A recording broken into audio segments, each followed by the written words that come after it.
Next जो है, अगली स्लाइड प्लीज।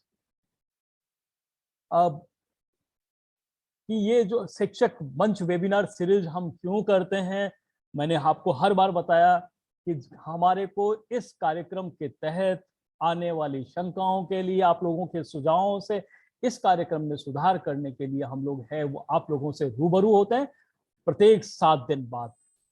पिछली जो है 5 हम वेबिनार कर चुके हैं और ये है आज हमारा 6ठा वेबिनार। और इसमें जो हमारा कार्यक्रम था RKSMB के, उसमें कक्षा 3 से लेकर के 8 तक अंग्रेजी, गणित और हिंदी ये जो पढ़ाने वाले शिक्षक हैं उनके लिए है।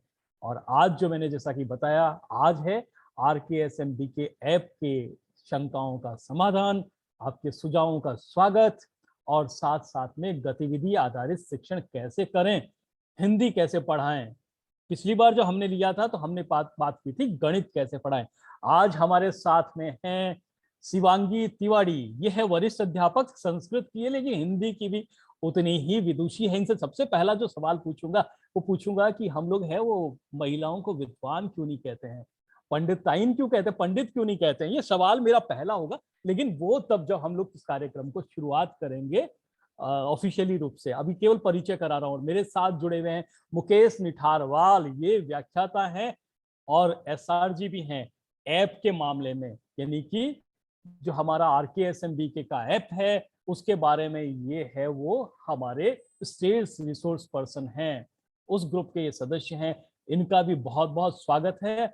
और इनका खास बात ये भी है, जैसा मुझे जानकारी है, कि ये विभागीय जो परिपत्र जारी होते हैं, आदेश जारी होते हैं, उनके यूट्यूब पे, इनका खुद का अपना यूट्यूब चैनल है, उस पर अपना वीडियो बना करके डालते हैं। और मैं अब कार्यक्रम की शुरुआत करूं उससे पहले आपको ये बता दूं, आप सब लोगों के लिए भी मौका था कि आप लोग भी वीडियो बना करके विभागीय गतिविधियों का, विभागीय कार्यक्रमों का और इसके अलावा आपके कक्षा शिक्षण का, RKSMB के तहत गतिविधि आधारित जो शिक्षण है उसका आप 2 मिनट का, 3 मिनट का वीडियो बनाए, जिसके वीडियो बनाने के बाद आप लोग हमारे दिए हुए वेबसाइट के लिंक पर डालें और उसके बाद में हम आपको भी अवसर देंगे, इसी प्रकार से जैसा कि हमने आज मुकेश जी के साथ बात करने वाले हैं। बहुत सारे सवालात हैं जो हमारे सामने आते हैं, उनको जो सवालात हैं उनको हमने इकट्ठा किया और कोशिश की कि उनसे पहले करें। तो जैसा पहली जो स्लाइड थी मुकेश जी निठारवाल के लिए, कि सबसे पहला सवाल ये बार बार आता है कि मुझे है वो OTP नहीं मिल रहा है, OTP रिसेंट का करें, तो इसके लिए OTP नहीं मिल रहा, तो इसके लिए क्या करेंगे, किस तरह से हम लोग है वो OTP नहीं मिल रहा है ऐप को डाउनलोड करने पर, तो वो क्या करें। निठारवाल जी पहले, हाँ प्लीज।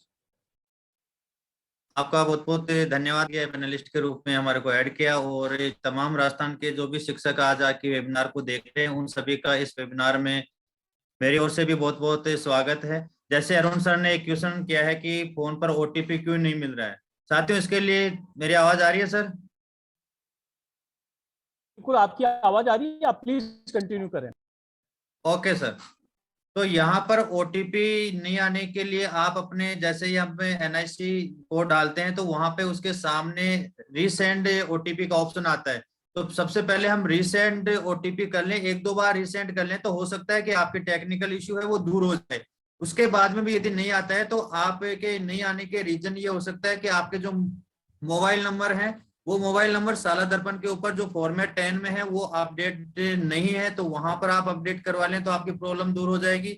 या फिर हम बात करें कि आपके जो मोबाइल नंबर है उनको आप ऑनलाइन साला दर्पण पे यदि आप ज्वाइनिंग नहीं है, के केस के अंदर आते हैं कि OTP नहीं आने के लिए कि आप साला दर्पण रिलीव हो चुके हैं या आप साला दर्पण पे ज्वाइनिंग नहीं है, ऑनलाइन ज्वाइनिंग नहीं है, तो OTP आने पे समस्या हो सकती है। जी सर। OTP अगर आपके नहीं आ रहा है तो आप कृपया और प्रयास करें, 1-2 बार आप प्रयास करेंगे तो आपका है OTP जरूर आएगा। हमारे साथ में इस कार्यक्रम में खास बात जो है हमारे कार्यक्रम की वो है गतिविधि आधारित शिक्षण।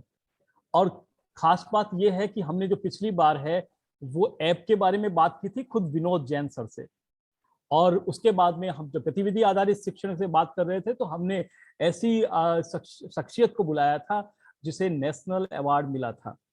और वो मूक बधिर विद्यालय में पढ़ा रही थी उनसे, लेकिन हमने गणित पढ़ी थी, गणित की बहुत सारी गतिविधियां पढ़ी थी। और आज लोग हैं, हम लोग जो बात कर रहे हैं वो हिंदी पढ़ाने के लिए कक्षा 3 से 8 तक की और 1 से 2 की भी गतिविधियां है, वो किस प्रकार से की जाए बच्चों के साथ में कि उनको भाषा का ज्ञान हो। तो मैम सबसे पहले तो मुझे, हाँ हमारे साथ हैं शिवांगी तिवारी, और ये है वो हिंदी पढ़ाती है, संस्कृत भी पढ़ाती है। संस्कृत की होने के कारण से हिंदी के शब्दों का सही सही जो उच्चारण होता है वो संस्कृत में ज्यादा बेहतर तरीके से होता है। ये माना जाता है कि संस्कृत बाकी भाषाओं की जननी है, तो हिंदी की तो स्वाभाविक रूप से है ही है।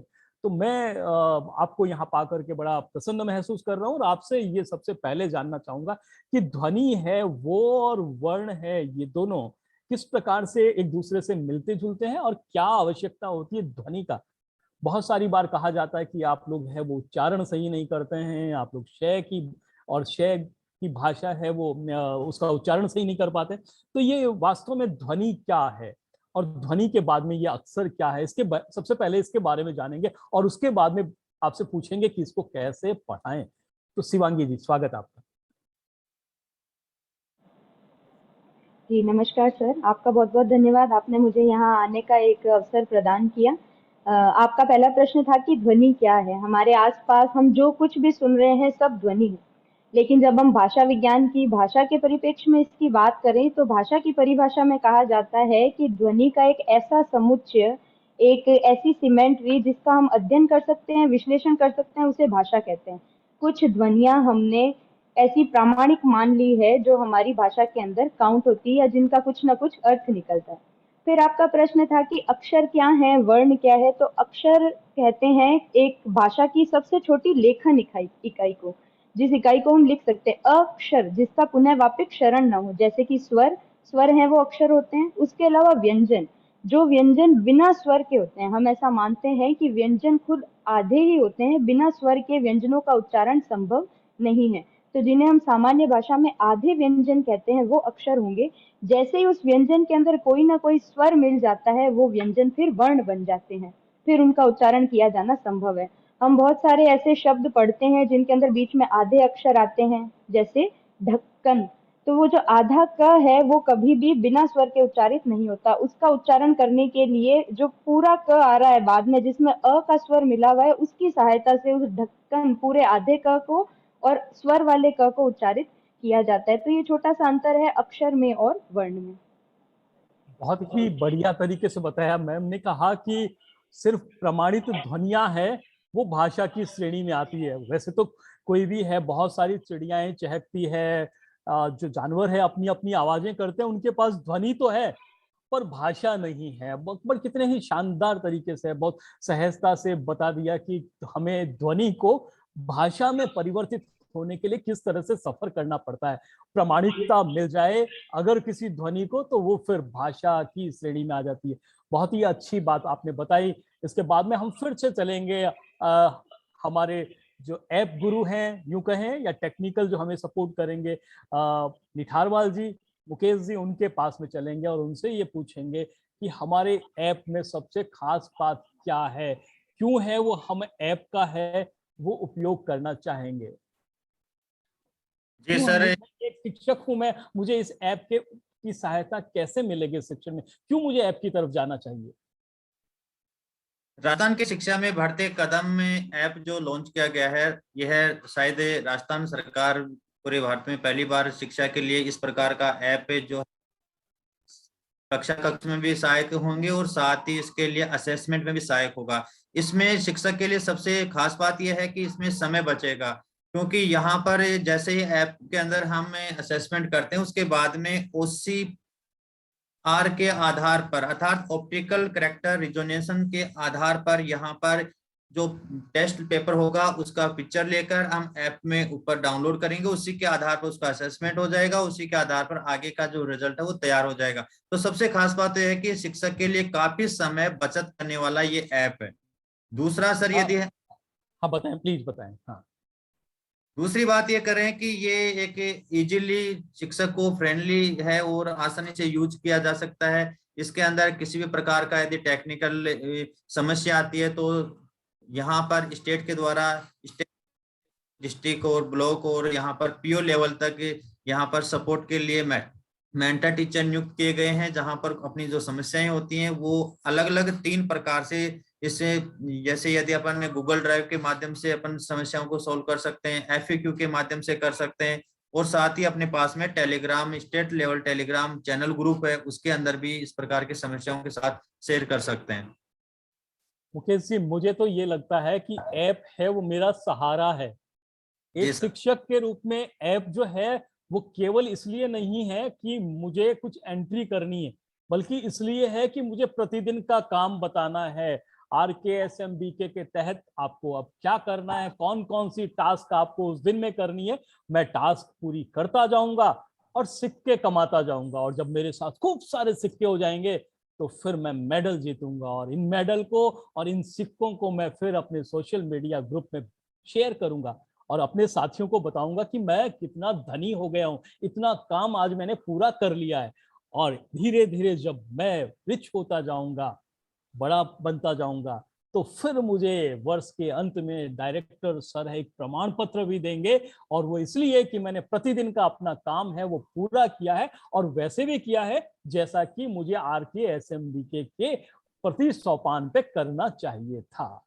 एक सवाल फिर और आपसे दोबारा, मैं तो महात्मा गांधी स्कूल से हूं और ऐप जो है वो मेरा आईडी गलत बता रहा है। ऐसे में मुझे ऐप का उपयोग तो करना ही करना है, तो मुझे क्या करना चाहिए?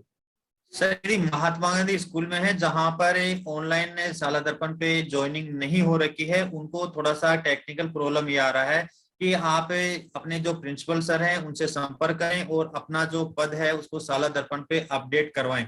अपडेट करवाने के बाद में मैं इसके बारे में निठारवाल जी मैं अपडेट आपको कर दूं कि अब है महात्मा गांधी स्कूल के लोगों के भी आईडी आना शुरू कर दिया है, उनकी भी लॉगिन है हो पाएगी।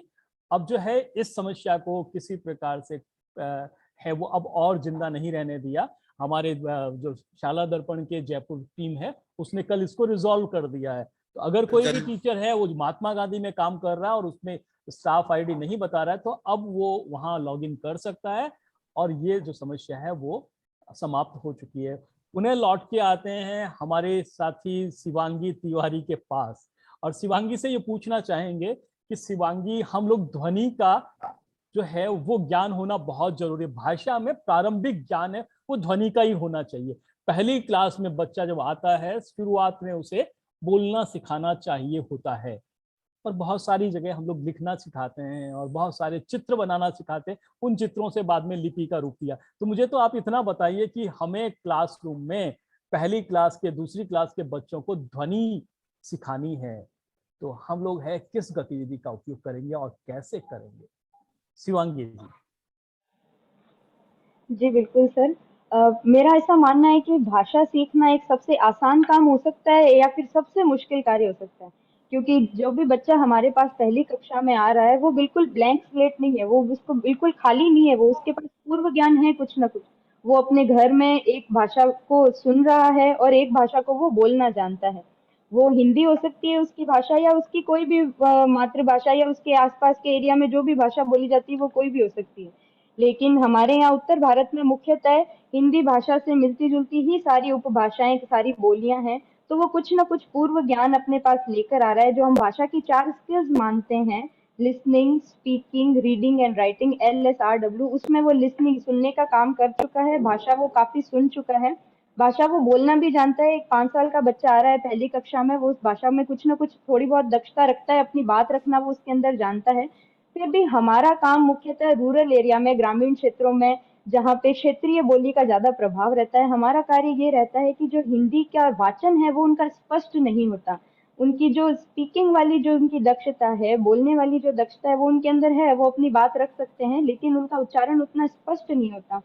तो मेरा ऐसा मानना है कि उच्चारण स्पष्ट करने के लिए सबसे सही गतिविधि है उसका रिसाइटेशन, उसका बार बार उच्चारण बच्चों से करवाना। और उससे एक चीज और मदद मिल सकती है कि हम जो है स्वर तंत्र पढ़ते हैं, जो हमारे गले से लेके मुख तक बोलने के लिए कुछ अंगों का प्रयोग होता है। तो कुछ उच्चारण की गलतियां हैं वो हमारे अगर हम अपने मुंह का बोलने का पोस्चर सही कर लें तो भी हो जाती है। जैसे मैं एक छोटा सा उदाहरण बताऊंगी, किसी बच्चे पे कोशिश की थी मैंने, एक 6ठी 7वीं क्लास का बच्चा रहा होगा। उसके उच्चारण में एक विशिष्ट तरह की, मैं कहूंगी, छोटी सी गड़बड़ थी कि जो द्र हम बोलते हैं, द और पूरा र, आधा द पूरा र, द्र, जिसके अंदर मात्रा आड़ी रेखा वाली र की मात्रा जिसे हम बोलते हैं वो लगती है, वो द्र बोलने में असमर्थ था, वो बोला करता था ड्र। वो जब द बोलना चाहता था तो उसके मुख से ड निकलता था। द दवात बोलना चाहता है लेकिन बोलता वो ड डमरू है, और र की ध्वनि भी उसकी सही नहीं आ रही थी। तो वो एक कारण था कि बच्चे उससे कक्षा में बहुत हंसते थे, सब उसका मजाक उड़ाते थे, या उसे ऐसे शब्द बोलने को कहते थे जिसमें ये, जैसे वो 15 बोलेगा तो वो बोलेगा 15।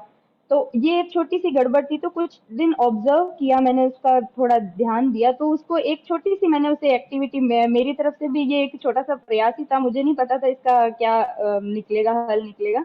तो मैंने उसे जब मैंने ध्यान दिया, जैसे हम स्वर तंत्र पढ़ते हैं, तो मैंने ध्यान दिया कि द के उच्चारण करते समय जिह्वा जो है हमारी तालू पे लगती है, और जो हम ड ड से डमरू बोलते हैं तो हमारी जिह्वा मूर्धा पे लगती है, जो हमारा खुरदरा हिस्सा है दांत के पीछे वहां पे। तो मैंने उसे बस कहा कि जो त थ द ध न, ये वाले जो वर्णमाला की जो ये लाइन है, इसे बोलते समय तुम थोड़ा सा अपनी तरफ से प्रयास करो कि तुम्हारी जीभ जो है वो तालू पे लगे। जब भी तुम त बोलो तुम्हारी जीभ तालू पे टकरे, तुम द बोलने की कोशिश करो, और बिल्कुल गुपचुप तरीके से घर में करो, किसी के सामने बिल्कुल मत करो कि सबको हम बिल्कुल हम अपना रिजल्ट दिखाएंगे कि तो तुम्हारा उच्चारण बिल्कुल सही हो गया है। तो इस चीज का काफी पॉजिटिव इफेक्ट मेरे को देखने मिला, और मैंने ये चीज नोटिस की कुछ दिनों बाद, वो चीज उसकी हैबिट में आ गई। अब वो जब वो उच्चारण कर रहा था तो वो बोलते समय जब भी वो त थ द ध बोल रहा था, तब उसकी जीभ अपने आप कोशिश करते रहने से तालू पे टकर रही थी, जिससे उसका उच्चारण स्वतः ही सुधर गया। अब वो 15 नहीं बोल रहा था, वो 15 बोल रहा था पूरी तरीके से।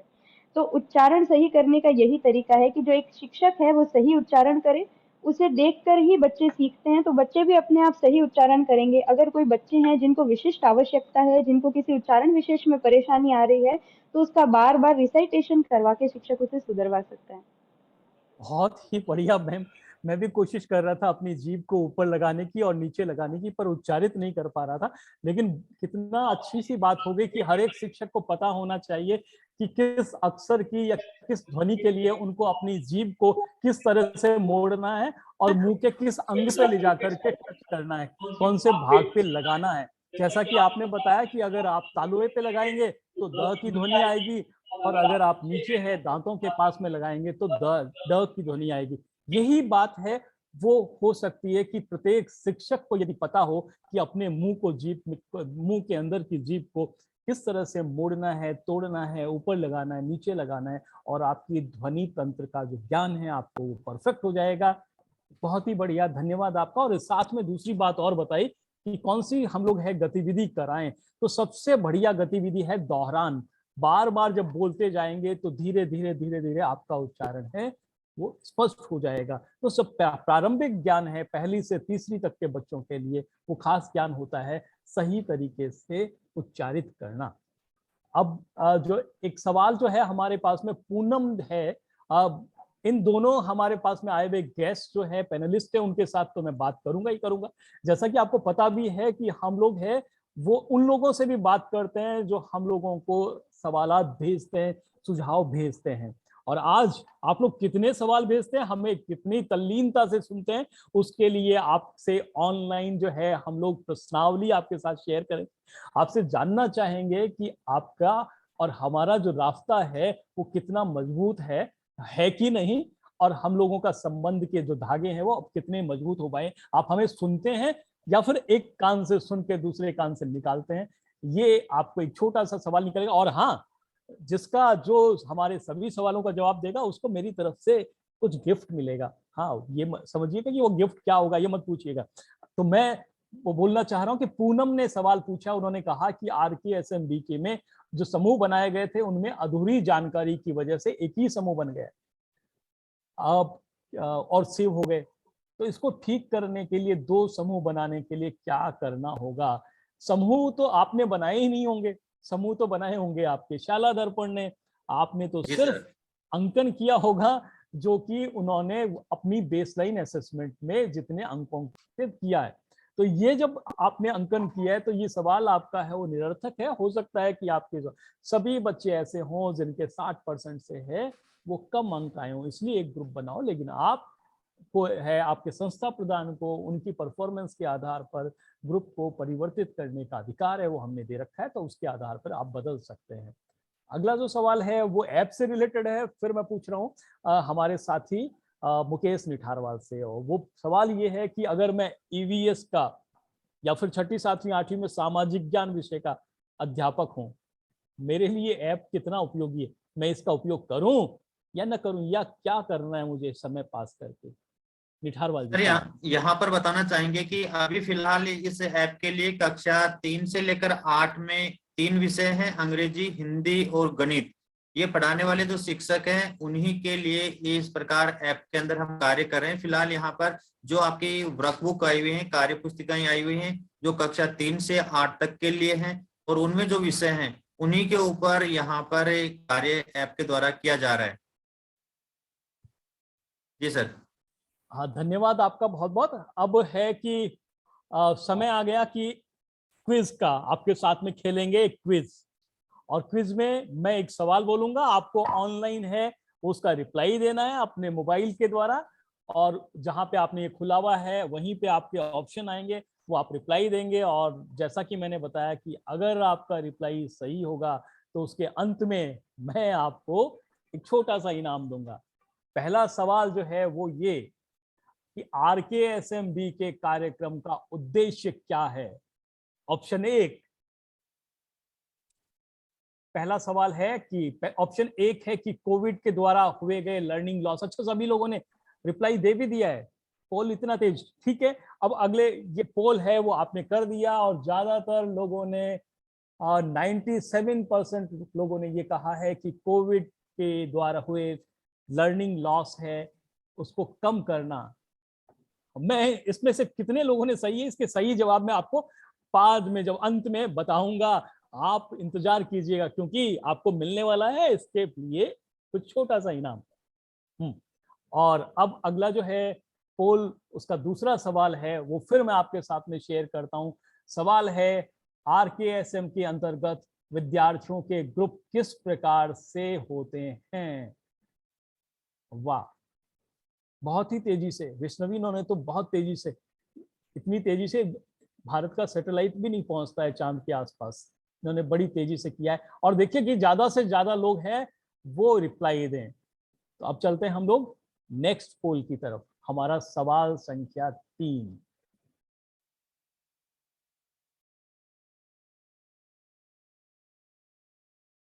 तीसरा पोल का तीसरा सवाल है, जब भी सवाल पढ़ूंगा उसके बाद में मैं आपको है कुछ सेकंडों का समय दूंगा, 30 सेकंड से 1 मिनट तक का, तब तक आप पोल का क्या रिप्लाई देने के लिए स्वतंत्र होंगे। सवाल है कि इन तीनों में से कौन सा विकल्प सही है? पहला, हमें RKSM के अंतर्गत समूहीकरण केवल सोमवार को ही करना है, हमें कार्य पुस्तिका की जांच समग्र है, फीडबैक ही लिखना है, हमें फॉर्मेटेड असेसमेंट है, उसके मार्क्स की एंट्री शाला दर्पण पर करनी है। इनमें से कौन सा सही है ये आपको लिखना है। पहला है, मैं दोहरा देता हूं क्योंकि अभी थोड़ा सा समय और बाकी है, कि हमें RKSM के BK के अंतर्गत है वो समूहीकरण है केवल सोमवार को करना है। दूसरा ऑप्शन था कि हमें कार्य पुस्तिका के जांच के समय फीडबैक भी लिखना है, और तीसरा, हमें फॉर्मेटिव असेसमेंट की मार्क्स की एंट्री है वो शाला दर्पण पर करती है। इस तरह से हमारे 3 सवाल थे, इसके बाद में एक सवाल और ये अंतिम सवाल है, मैं पढ़ के सुनाता हूं आपको कि RKSM BK ऐप में मेडल कब बनता है। ये तो पेपर पहले से आउट हो गया था, मैंने बता दिया था सबको, फिर भी देखते हैं कितने लोग सही जवाब देते हैं। आप लोग अभी अपना बटन दबा सकते हैं, अभी आपके लिए समय है। 3 तरह के ऑप्शंस हैं, अब देखते हैं इसमें अगर आप लोगों ने ऐप पे काम किया है फिर तो ये होगा कि आपका जवाब है वो सही आएगा, और नहीं तो फिर ऐप मेंटर्स जैसे कि मुकेश जी हैं, वैसे बहुत सारे जो हमारे ऐप मेंटर्स हैं उनको अभी और मेहनत करने की जरूरत है। तो इस तरह से हमारे 4 सवाल जो आज के पोल के थे वो पूरे हुए, केवल इसलिए कि आप लोग हमारे साथ जो हर एक 7 दिन बाद में जुड़ते हैं वेबिनार के साथ में, वेबिनार के लिए, उसमें हमारे द्वारा दी गई बातों को, आपके साथ में हुई वार्तालाप को आप लोग कितना है वो सहेज के रखते हैं, हमें याद रखते हैं कि नहीं, हमें भी और हमारे साथ साथ में जो बातें हम आपके साथ में करते हैं उनकी। अब मैं बताता हूँ कि सही उत्तर क्या था। पहला जो था वो था, उसका पहला उत्तर था, पहले पोल का वो था, कोविड में हुए लर्निंग लॉस को कम करना और सभी विद्यार्थियों को एक कक्षा स्तर पर लाना। सोचिए आपने क्या जवाब दिया था, आपका जवाब सही था कि नहीं था। और दूसरा था कि 2 ग्रुप, दोनों कक्षा स्तर के पीछे के जो है लोग वो थे। और तीसरा, हमें कक्षा कार्य पुस्तिका की जांच के समय में भी फीडबैक लिखना है, लेकिन फॉर्मेटिव जो असेसमेंट है वो सोमवार को नहीं होगा, वो फॉर्मेटिव असेसमेंट तो सोमवार को होगा। और तीसरा ये है कि गतिविधि, कार्य पुस्तिका और फॉर्मेटिव असेसमेंट के बाद में ये चौथा का जवाब था। तो इस तरह से चारों के जवाब हमने बात की। अब हम वापस चलते हैं हमारे गेस्ट के पास में। हमारे आज के गेस्ट हैं शिवांगी तिवारी और हमारे साथ में है मुकेश निठारवाल। अपने सवाल के जवाब दिए, तो मैंने को आपको जो अवार्ड देना था वो कि जिन जिन के सवाल के जवाब सही हैं उन्हें मेरा बहुत सारा धन्यवाद, और जिनके जवाब नहीं है, गलत भी हैं, उन्हें भी इसलिए थोड़ा छोटा सा धन्यवाद कि उन्होंने कम से कम एफर्ट तो किया। हमारे साथ जुड़े हुए हैं अभी 643 लोग, लेकिन ये आपको जो हमारा वार्तालाप है, हमारा जो वेबिनार है, वो यूट्यूब पे उपलब्ध होगा, हमारे ऑफिशियल चैनल पे। तो इसके अलावा भी इसके पहले के जो 5 जो है वेबिनार, उनकी रिकॉर्डिंग भी आपको यूट्यूब चैनल पे मिल सकती है, तो आप उसे देखिएगा। और बहुत सारी चीजें जो आपके द्वारा है नहीं सुन पाए आप लोग, वो वहां सुन सकते हैं। और ऐसा भी कि आपका जो पोल में जवाब गलत दिया था उसे देख करके आप अपनी जवाब को सही भी कर सकते हैं। अब सवाल ये है कि मेरे पास बहुत सारे सिक्के हो गए। सिक्के कैसे कमाए जाते हैं कि प्रतिदिन की गतिविधि है, हर गतिविधि के बाद मुझे सिक्का मिल रहा है। अब सिक्के हो गए तो उसका क्या उपयोग होगा, मुकेश जी प्लीज बताइए। जी सर, जैसे कि अपन ऐप के ऊपर कार्य करते हैं, प्रतिदिन एक एक्टिविटी करके हम बहुत सारे सिक्के और मेडल अपने खाते में जमा करते हैं। तो सिक्के और मेडल के आधार पर ऐप के अगले चरण में आपको निदेशक महोदय के साइन किए हुए, हस्ताक्षर किए हुए शिक्षा विभाग की ओर से एक सर्टिफिकेट मिलेगा, जिसको आप डाउनलोड करके शेयर भी कर सकते हैं। देखो, अचीवमेंट सर्टिफिकेट के रूप में आपको मिलेगा और इसको हम अपने सोशल मीडिया प्लेटफॉर्म पर शेयर भी कर सकते हैं। यहाँ पर इस सर्टिफिकेट के आधार पर ये तय होगा कि हमने इस ऐप के अंदर जितने भी सोपान थे वो पूरे किए हैं, और ये अपने लिए बधाई संदेश और एक कांग्रेचुलेशन लेटर होगा। जी सर। हाँ, और इसके अलावा ये सर्टिफिकेट्स है वो आपके द्वारा कहीं पर भी प्रस्तुत किया जा सकता है, जहां पर भी आप अपना परफॉर्मेंस बताना चाहते हैं, अपने किसी भी काम को दिखाने के लिए, वहां पर ये सर्टिफिकेट आपके लिए इस बात का प्रमाण होगा कि आपके द्वारा है वो विभागीय कार्यक्रम RKSMB के तहत जो ऐप बनाई गई है उसके प्रतिदिन के कार्य को समय पे पूरा किया गया है। एक सवाल है हेमंत जी का। हेमंत जी जो पूछ रहे हैं वो कह रहे हैं कि क्या ऐप को रोजाना इस्तेमाल करना चाहिए? जिस दिन स्कूल चलता है वहां अपनी क्षमताओं के अनुसार कार्य करते कर लिया जाता है, उसके हिसाब से ऐप का काम करना तो दूर करना चाहिए। इस बारे में कृपया बताएं, क्योंकि बहुत सारे लोगों को कितना समय है वो कब मिलता है, ऐप का प्रयोग कब किया जाए, कृपया मुझे बताएं। तो सवाल का जवाब है हमारे ऐप गुरु या मेंटोर, जी सर। या फिर ये कहें कि जो हमने ऐप के जो मेंटर्स बनाए हैं वो उनमें से एक मुकेश जी है, वो इसका रिप्लाई देंगे। सर, यहाँ पे बताना चाहूंगा कि ऐप का उपयोग आप अपनी सुविधा के अनुसार अपने स्कूल में जो रेस्ट पीरियड है उसमें भी कर सकते हैं, स्कूल के बाद भी कर सकते हैं, कभी भी कर सकते हैं। यहाँ पर ये खास बात यह है कि आप एक दिन के अंदर जितना एक स्टेप है वो कर पाएंगे, उसके बाद में नेक्स्ट स्टेप पे ही कर पाएंगे।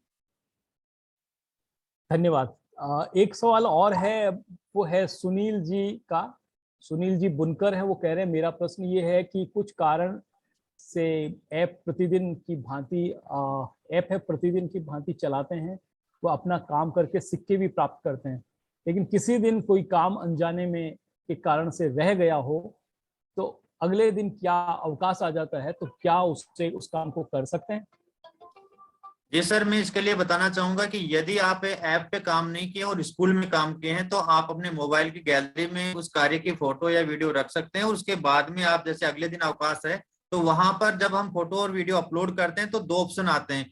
एक डायरेक्ट हमें कैमरा कक्षा कक्ष से फोटो लेने के लिए होता है और एक अपने गैलरी से लेने का होता है। तो हम गैलरी में अपने काम को सेव रखें और वहां से जब भी अपन को समय मिले या नेक्स्ट या अवकाश के दिन हम उस पर काम करें तो अपने फोन के गैलरी में से उसको लेकर हम नेक्स्ट स्टेप के ऊपर पूरा कर सकते हैं अपने ऑनलाइन वर्क के लिए। जी सर। यानी कि अगर किसी दिन आपका किसी कारण से है, आप वो काम नहीं कर पाए हैं जो कि निर्धारित है ऐप में, तो कोई बात नहीं, आपने जो काम किया है उसको आप लोग है वो उसका क्लिक कर लें और अपने बाद में नेक्स्ट डे जब भी आपको समय मिलता है तो अपनी गैलरी से उसे अपलोड कर जी दें, सर। तो आपको जी अपना सर। सिक्का है वो वापस मिलेगा। एक और सवाल है कि कक्षा 6 से 8 में 4 पीरियड रेमेडिएशन के होते हैं और बाकी 4 पीरियड बाकी विषयों का टाइम टेबल को कैसे प्रबंधित करें। तो सवाल यह है कि टाइम टेबल में जो पहले 4 पीरियड हैं उनमें भी तो आप लोग पढ़ा ही रहे हैं, और पढ़ा क्या रहे हैं, गणित, अंग्रेजी और विज्ञान, और पढ़ा रहे हैं वर्क बुक्स।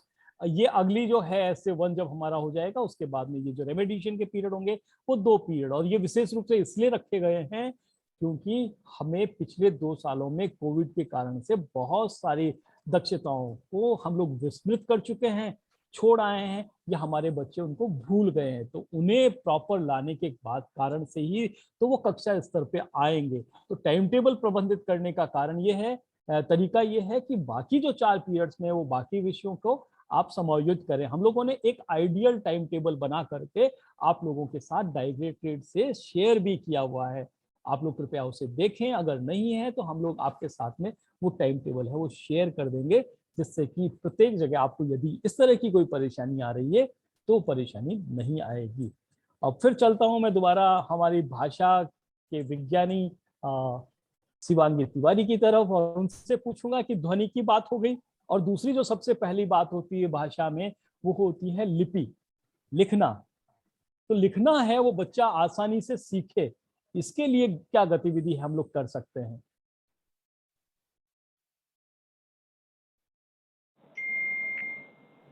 सर ने बात की लिपि के बारे में। लिपि भी एक तरह से चित्र ही है, जिन चित्रों को हमने मानकता दे दी है, प्रामाणिकता दे दी है और उसे उस अक्षर के चिन्ह के रूप में स्वीकार कर लिया है। हमने स्वीकार कर लिया है कि अ ऐसा ही दिखेगा, आ ऐसा ही दिखेगा, तो वो एक तरह से चित्रकारी ही है।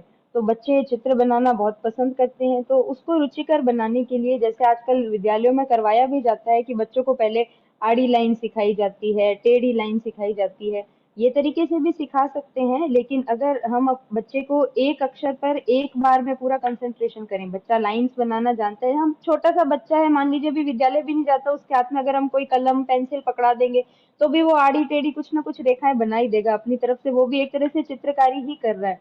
तो उसको अलग अलग टुकड़ों में कि नहीं पहले तुम आड़ी लाइन ही बनाओ, तुम खड़ी लाइन ही बनाओ, ये बनाने की बजाय हम उसे फ्री छोड़ दें कि ये देखो ये चित्र है, तुम बताओ इस चित्र को ऐसा का ऐसा बना सकते हो क्या। तो बच्चा उसे देख करके कहीं ना कहीं बनाने की कोशिश करेगा, और फिर उस पे शिक्षक है ही उसकी मदद करने के लिए।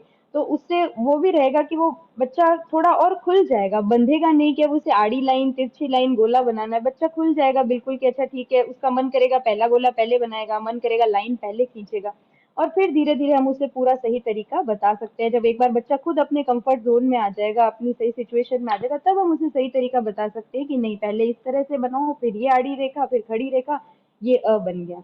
तो बच्चे को थोड़ा और हम खोल दें, उसको उसका भी कुछ जो पूर्व ज्ञान है वो यूज करने दें, उसे थोड़ा मन से काम करने दें, तो हम उसे लिपि भी, लेखन भी आसानी से सिखा सकते हैं। यानी कि आड़ी टेढ़ी रेखाएं जो है वो रेखाएं हैं किसी भी विद्यार्थी की, बच्चे की भविष्य की रेखा बन सकती है। लिपि का अर्थ ये है चित्रों का मानकीकरण। कुछ मानक चित्र है उसे हम लिपि या अक्षर कहते हैं, और बस उसी से हम लोग सीखना प्रारंभ करते हैं। तो मैडम ने बहुत ही अच्छे तरीके से बनाया कि आप बच्चे को फ्री छोड़ दीजिए, भय मुक्त वातावरण कीजिए। मैं जब छोटा था तो मिट्टी पे भी बहुत सारे चित्र बनाने की कोशिश करता था, तो बस इसी तरह से आप उनको चित्र बनाने के लिए दीजिए, दूसरे की नकल करने के लिए दीजिए, और जब वो बार बार लाइनें खींचनी सीख जाएगा, गोले बनाने सीख जाएगा, आधे तिरछे होंगे, वो जब कभी आधे तिरछे ये कदम है कब वो एक सही दिशा पकड़ ले मालूम ही नहीं चलेगा। बस आवश्यकता इस बात की है कि वातावरण उनका अध्ययन का हो, वो भय मुक्त हो, आनंददायक हो, और बस हम लोग सिर्फ उनकी उंगली पकड़े और उनको दिशा दें, और वो दिशा हो वो हो उनकी प्रगति की ओर, उन्नति की ओर। अब फिर पहुंचता हूं मैं दूसरी तरफ, टेक्निकल लाइन की तरफ कि हम ऐप का उपयोग करना चाहिए, सहायता करना है। यदि ऐप की उपयोग करने में सहायता चाहिए, परेशानी आ रही है, जैसा कि बहुत सारे सवालों के जवाब तो दिए, फिर भी ऐसे सवाल जो छूट गए और मैं है वो यहाँ पर वेबिनार को ज्वाइन नहीं कर पाया हूँ, तो मुझे है वो किससे बात करनी चाहिए, कैसे मैं अपने ऐप के संबंधी परेशानियों का समाधान, शंकाओं का समाधान वो ढूंढ सकता हूँ। हाँ बताएं मुकेश। जी सर, अरुण जी सर, और यहाँ पे अपने साथ में जुड़े हुए राजस्थान के 645-46 जो भी अपने पार्टिसिपेंट हैं, उन सबसे मैं बताना चाहूंगा कि यदि ऐप के संबंध में आपको किसी प्रकार की कोई टेक्निकल इश्यू आता है तो आप अपने ब्लॉक के 10 शिक्षकों को ऐप मेंटर के रूप में चयन किया गया है और एक मेंटर टीचर को 2 या 3 पीओ क्षेत्र में विभाजित किया गया है और उनका व्हाट्सएप ग्रुप भी बना हुआ है। तो आप अपने संबंधित सीबीओ से अपने जो मेंटर टीचर हैं उनके नंबर लेकर अपनी समस्याएं सीधे ही उनको कह सकते हैं। और यहाँ पर आप स्क्रीन पर देख भी सकते हैं कि ऐप मेंटर से संपर्क करने के लिए कि आपको लिंक दिया गया है। यहाँ पर पूरे राजस्थान के ब्लॉक वार सभी ऐप मेंटर्स के मोबाइल नंबर दिए गए हैं, तो संबंधित में आपका ऐप मेंटर जो केआरपी है ब्लॉक का, उससे संपर्क कर लें। या मैंने शुरू में भी कहा था कि आपके पास में गूगल लिंक होगा, आपके पास में RKSMB के लिए डायरेक्ट एक टेलीग्राम चैनल का ग्रुप लिंक भी है, आप उससे भी अपनी समस्याएं कर सकते हैं। और सबसे पहले आप FAQ की PDF भी ग्रुपों पे शेयर की हुई है, उसमें अपने समस्या को आप चेक कर लें, शायद वहीं पे सोल्व हो सकती है। जी सर।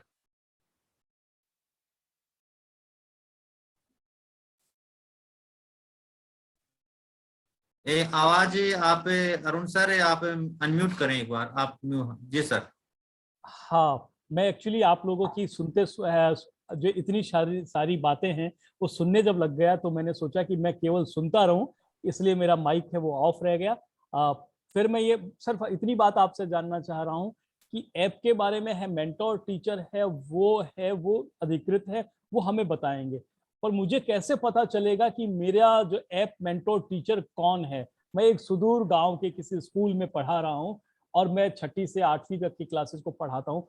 मुझे ऐप के उपयोग करने में परेशानी आ रही है, तो मुझे कैसा पता चले कि मेरा ऐप मेंटोर टीचर कहाँ रहता है, मैं उससे कैसे बात करूं?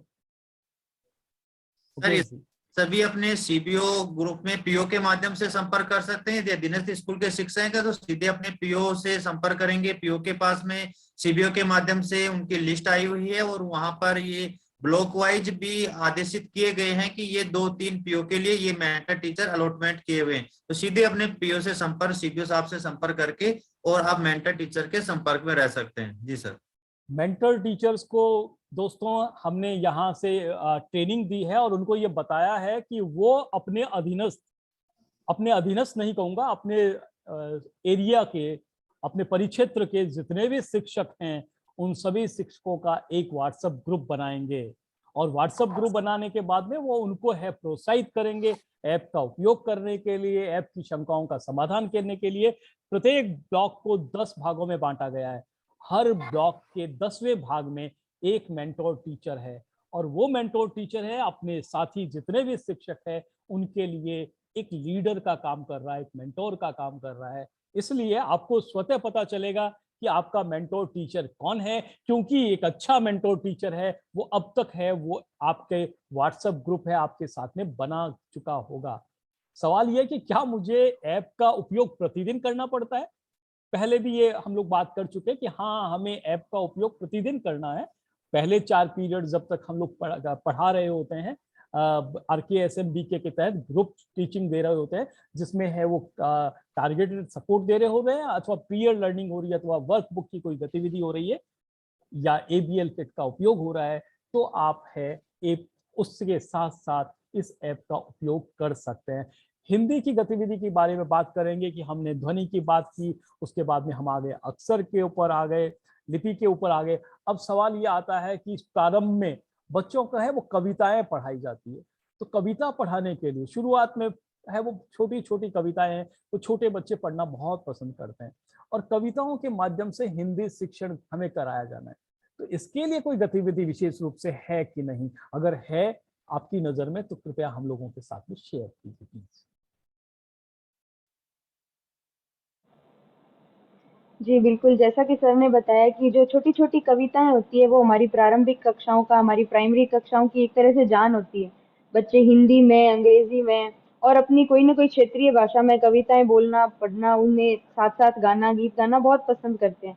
तो कई सारी ऐसी कविताएँ हैं जो अब तक चली भी आ रही है, जिनसे अक्षरों का ज्ञान भी हो जाता है। अंग्रेजी में है जिनसे आप अल्फ़ाबेट सीख सकते हैं। तो वो बच्चों से कविताएं बुलवा करके, और हमारे शिक्षा क्षेत्र की तरफ से ई कक्षा जूनियर नाम का भी एक चैनल चल रहा है, उस पर भी बहुत सारी कविताएं दी गई हैं। तो वो कविताओं को हम कक्षा में गवा करके बच्चों को और पढ़ाई को और ज्यादा हम इंटरेस्टिंग बना सकते हैं, अपनी भाषा के शिक्षण को और ज्यादा रुचिकर बना सकते हैं। धन्यवाद।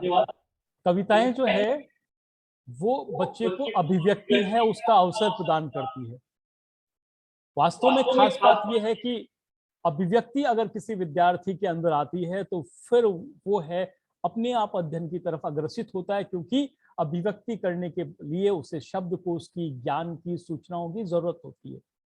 जो अच्छा अभिव्यक्त करने वाला अभिव्यक्ता होता है उसके पास में न केवल लिखने के का हुनर आ जाता है बल्कि बोलने का भी आता है, और उन सब के लिए जरूरत होती है बहुत सारे शब्दों की।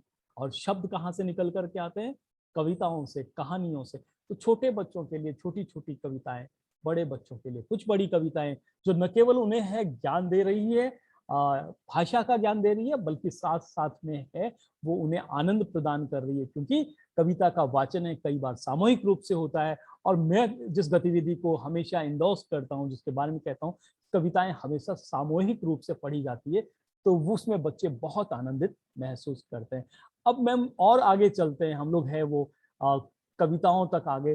तो जब हम लोग अक्षरों की बात कर रहे होते हैं तो संयुक्ताक्षर जब आते हैं तो बहुत सारी परेशानी बहुत आती है ना। अभिव्यक्ति लिखने में भी बहुत सारी आती है, उज्जवल लिखने में बहुत सारे लोग हैं वो त्रुटि कर देते हैं। इसी तरह से आशीर्वाद लिखना हो, बहुत सारी होती है। तो इन चीजों को सुधारने के लिए क्या हमारे पास कोई गतिविधि है या कोई ऐसी बात है, ऐसा हुनर है, ऐसा गुण है आपके पास जो आप बताएंगे हमारे शिक्षकों को और शिक्षक हमारे विद्यार्थियों को, और फिर विद्यार्थी कम से कम ऐसी गलतियां तो नहीं करेंगे? शिवांगी जी। जी, सर ने जैसा कि बताया कि संयुक्त अक्षर के उच्चारण में, उन्हें लिखने में, या खास करके सर ने जैसे शब्द काम में लिया आशीर्वाद, तो एक र है उसकी मात्रा ऊपर जा रही है, किसी र की मात्रा नीचे आड़ी रेखा के रूप में आ रही है। तो ये जो कुछ एकदम आधार स्तर के, बिल्कुल निचले स्तर के जो कन्फ्यूजन्स है, वो कई बार हमारे साथ बहुत आगे तक चलते जाते हैं। तो क्योंकि पूरी की पूरी भाषा जो है वो उस वर्णमाला पर ही टिकी हुई है, तो हम उस वर्णमाला की नींव ही मजबूत कर दें, शुरू से ही बच्चे का उच्चारण मजबूत कर दें। जैसे हम पढ़ते हैं क्ष क्षत्रिय, उसको क्ष क्षत्रिय को हमेशा बच्चे छ छ छतरी वाला, छाते वाला, वो छ ही बोलते हैं। तो हम उस बच्चे को, पहली दूसरी तीसरी क्लास का बच्चा है, उसको हम उच्चारण करना सिखाएं, फिर वो जैसे थोड़ी अगली कक्षा में आता है, अगर उसके उच्चारण में अभी भी कमी रह गई है, वो क्ष को छ उच्चारित कर रहा है, तो हम उसे ये बता सकते हैं कि एक क्ष जो है इसका निर्माण हुआ है आधा क और षटकोण और उसमें क का स्वर। अगर हम उसे ये तोड़कर बता देंगे कि ये संयुक्त अक्षर इन 3 ध्वनियों से बना है और तुम्हें बस तीनों ध्वनियों को अलग-अलग और फिर उसे साथ में निकालने की कोशिश करनी है, तो वो उसका उच्चारण बिल्कुल ठीक हो जाएगा। जैसे त्रिशूल जो हम बोलते हैं, उसमें त आधा, र आधा और उसमें का स्वर या जो भी हम स्वर जोड़ते हैं उससे मिलाने पर त्र बनता है। तो अगर बच्चा त बोल सकता है, र बोल सकता है, बोल सकता है, तो उन तीनों को मिला करके वो त्र भी बोल सकता है। करके उसके टुकड़ों में उसका उच्चारण करवा करके हम उसकी वो कमी दूर कर सकते हैं। और सर ने बात की थी इसके उच्चारण के बारे में, बात की थी, उसके अलावा संयुक्ताक्षर का उच्चारण और र की बात की थी, तो वो भी हम बच्चों को बता दें। हम एक वर्ण विच्छेद की एक एक्टिविटी बच्चों को करवाई जाती है। जैसे कि पहले तो हम शुरुआती कक्षाओं में बच्चों को वर्णों से शब्द बनाना सिखाते हैं। पहले हम बच्चों को बिना मात्रा के शब्द सिखाते हैं, कमल, तीनों को जोड़ करके हमने सिखा दिया, कमल बन गया। फिर हम क्या करते हैं, थोड़ी आगे कक्षाओं में जब बच्चा छठी सातवीं कक्षा में आ जाता है, अब हिंदी के उनका जो पाठ्यक्रम है उसमें संधि लगती है, समास लगता है, तो हम संधि करवाने से पहले बच्चों को एक छोटी सी गतिविधि करवाते हैं। हम बच्चों को फिर से वर्ण विच्छेद करना सिखाते हैं। अब तक बच्चे वर्णों को जोड़ करके नए शब्द बनाना सीख रहे थे, अब बच्चे उन वर्णों का विच्छेद करते हैं कि ये शब्द किस किस वर्ण से मिला है, इसमें कौन सा अक्षर जुड़ा है, कौन सा स्वर जुड़ा है, कौन सा व्यंजन जुड़ा है। तो जैसे सर ने बताया आशीर्वाद शब्द है, तो आशीर्वाद शब्द का अगर हम वर्ण विच्छेद करेंगे तो पहले तो उसमें है आ स्वर, फिर है उसमें श शलगम वाला, उसमें ध्वनि जुड़ती है शी यानी बड़ी ई की ध्वनि, फिर उसमें है आधा र। जी हाँ, जो ऊपर र जाता है, हम बच्चे को वर्ण विच्छेद के द्वारा ये बता सकते हैं कि इस शब्द के अंदर र आधा था, तो जो र आधा होता है, क्योंकि आधा व्यंजन अपने आप से कभी बोला नहीं जा सकता, उसे किसी स्वर के सहारे की जरूरत होती है, इसीलिए उस आधे र की मात्रा अगले अक्षर के ऊपर चली जाती है। वो र आधा है, फिर व की ध्वनि, व में आ का स्वर, फिर द की ध्वनि और द में अ का स्वर। इस तरीके से हमने आशीर्वाद शब्द का वर्ण विच्छेद कर दिया, एक एक वर्ण को अलग कर दिया। अगर इस तरह की हम गतिविधि बहुत सारे अक्षरों के साथ करवाते जाएं, शब्दों के साथ करवाते जाएं, तो बच्चे वर्ण विच्छेद के द्वारा उनकी ये समस्या भी दूर हो जाएगी। और जैसे 15 शब्द की हम बार बार बात कर रहे थे, 15 शब्द कैसे लिखा जाएगा, क्योंकि उसका जो र है ध्वनि उसमें भी र की निकल रही है, लेकिन उसमें र नीचे आ गया, ऊपर क्यों नहीं गया, तो वो भी हम वर्ण विच्छेद के द्वारा बच्चों को समझा देते हैं कि 15 शब्द में प व्यंजन के अंदर अ की ध्वनि, फिर न आधा, न के पास कोई स्वर नहीं है, न आधा है, फिर द भी आधा है।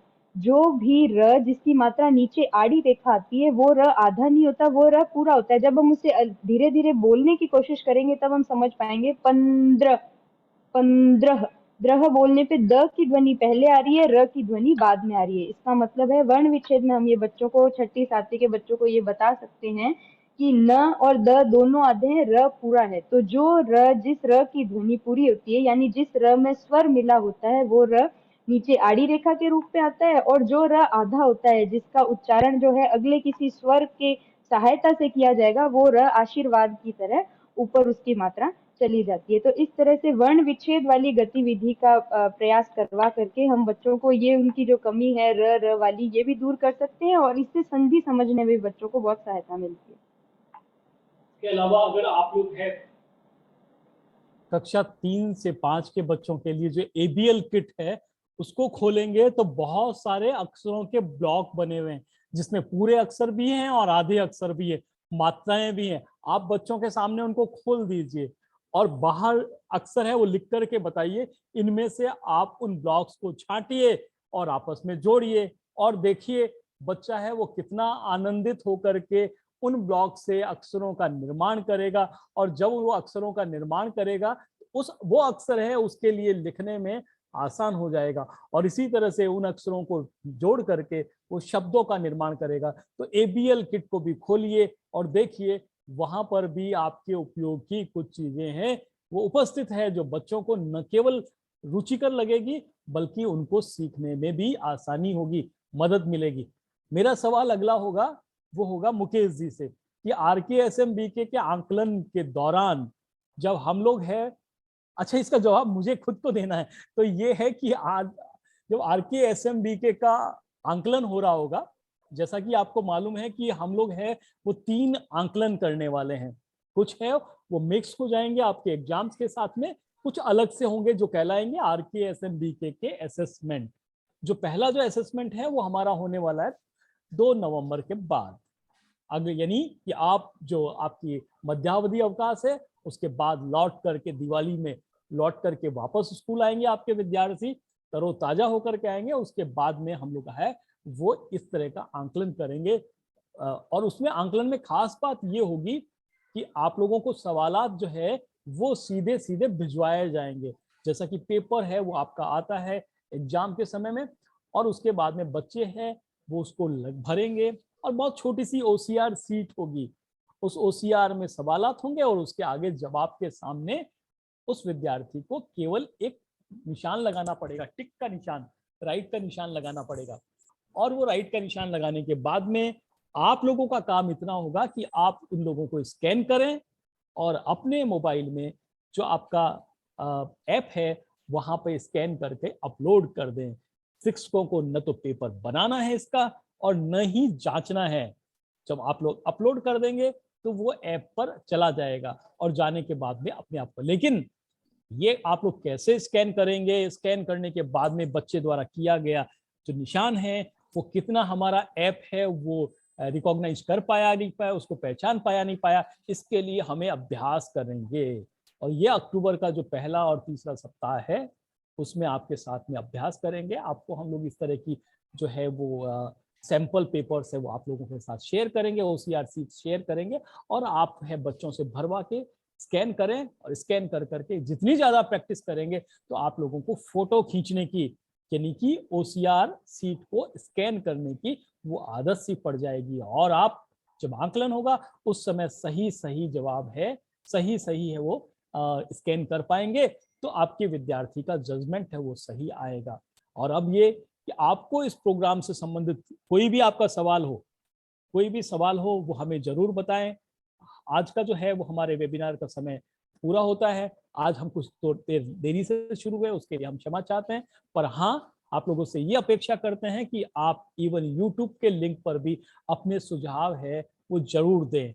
हमारे साथ जो मेहमान थे मुकेश जी निठारवाल, जिन्होंने ऐप के मेंटोर के रूप में है वो एक किसी जिले में काम कर रहे हैं वो, और इसके अलावा हमारे साथ में थी शिवांगी स्वर्णकार, जिन्होंने हिंदी की बहुत सारी ध्वनि के बाद में, फिर लिपि के बारे में, फिर चित्रों के बारे में, और चित्रों के बाद में संयुक्त अक्षर के बारे में हमें बताया कि किस तरह से हम बच्चे में है वो भाषा की नींव है वो रख सकते हैं। उनका बहुत बहुत धन्यवाद, और आप सब लोगों का भी बहुत बहुत धन्यवाद कि आप लोगों ने हमारे साथ वेबिनार में भाग लिया।